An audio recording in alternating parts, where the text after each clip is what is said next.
할렐루야, 우리 하나님을 찬송합니다. 여러분 마음속에 주님의 평강이 함께 하시기를 축복합니다. 꿀송이 보약 큐티 오늘 2023년 2월의 마지막 날 2월 28일 화요일 말씀입니다. 오늘은 이제 모세오경을 마치고 이스라엘의 역사서를 향해서 여호수아 말씀을 들어가겠습니다. 여호수아 1장에서 3장의 말씀입니다. 여호수아는 모세오경 다음의 책으로서 12권의 역사서 중 첫 번째 책입니다. 역사서 12권은 천년의 이스라엘 역사를 담고 있죠. 가나안 정복과 분배를 담은 여호수아서를 시작으로 사사기, 룻기, 사무엘상, 사무엘하, 열왕기상, 열왕기하, 역대상, 역대하, 에스라, 느헤미야, 에스더에 이르기까지 바벨론 포로 시기와 그 귀환까지의 파란만장한 이스라엘의 천년의 역사가 오롯이 담겨 있습니다.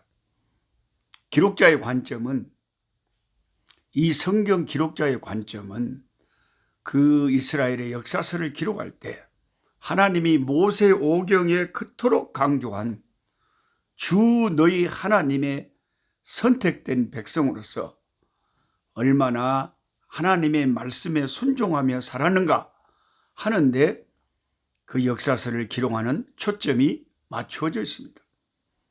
그래서 성경을 읽는 독자로 하여금 여호와 경외하기를 독려하고 하나님을 떠나면 우리 인생이 얼마나 불쌍한 처지에 놓이게 되는가를 생생하게 역사의 기록을 통해서 일깨워 주려는 데 있습니다.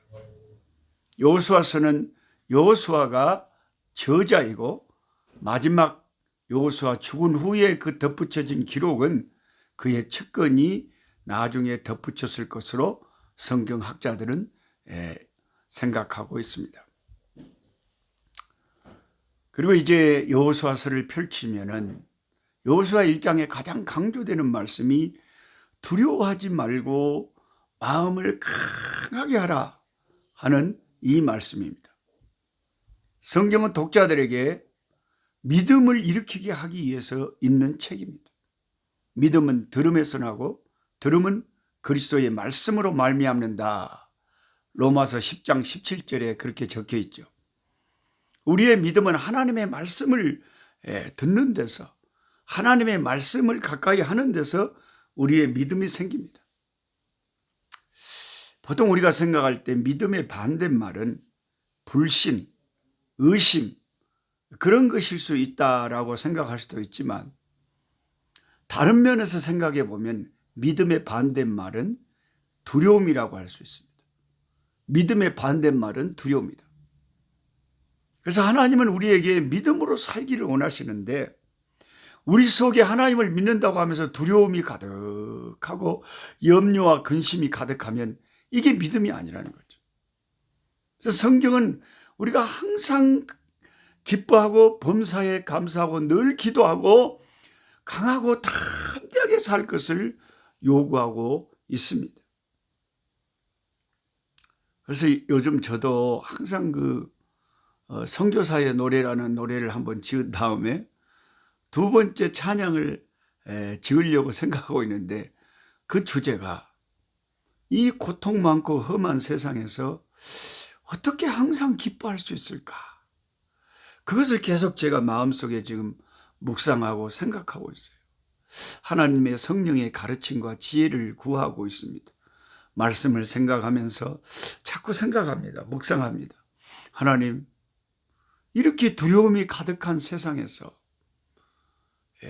밀물처럼 우리를 두렵게 하는 요소들은 fear factor들은 계속해서 우리에게 다가오는데 어떻게 우리가 항상 기뻐할 수 있을까요? 어떻게 우리가 범사에 감사할 수 있을까요? 사람이 항상 기뻐한다는 게 이게 가당키나 한 말입니까, 여러분?